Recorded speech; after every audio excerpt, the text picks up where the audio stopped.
Finally, after more than 6 decades of never-ending instability, chaos, sanctions, and horrific wars that all started as the West and Soviet Union clashed in their Cold War, Afghanistan is beginning to establish a real economy and infrastructure on its own and with international aid.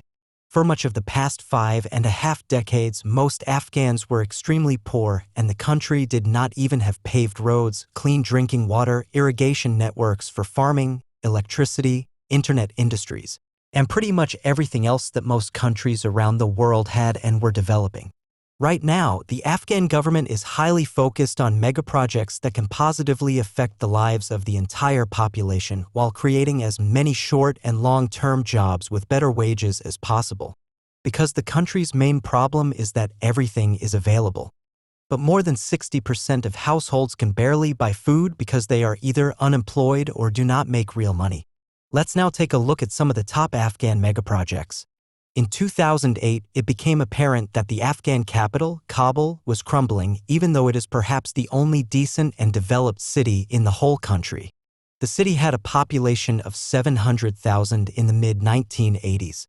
But the U.S. invasion of the country in 2001 and the following 20 years of chaos and unrest led more than 3 million internal refugees to relocate to Kabul, which rendered it almost uninhabitable due to overcrowdedness and stress on infrastructure.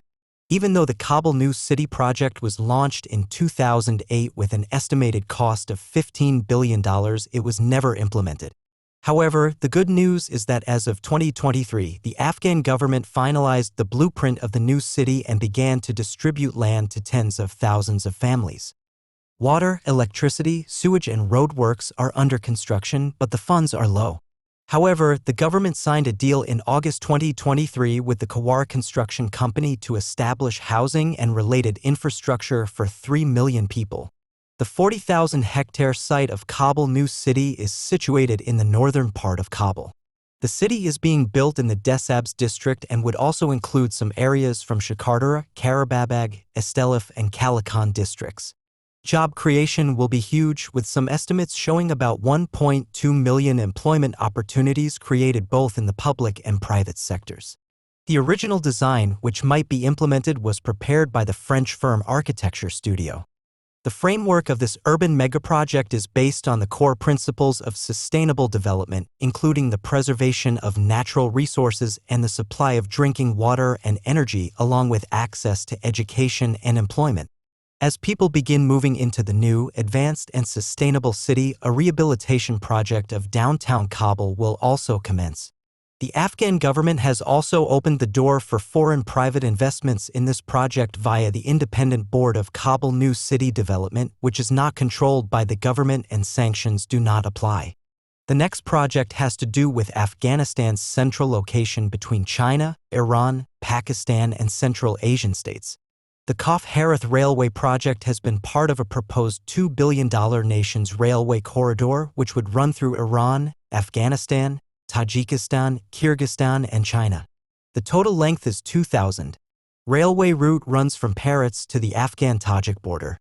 The trial run consisted of a shipment that included 17 wagons that transferred 655 tons of railway equipment that will be used in the further construction of the rail line. The Kaf-Harith Railway is 225 kilometers long with 140 railway track traversing Afghanistan and the remaining 85 kilometers running through Iran.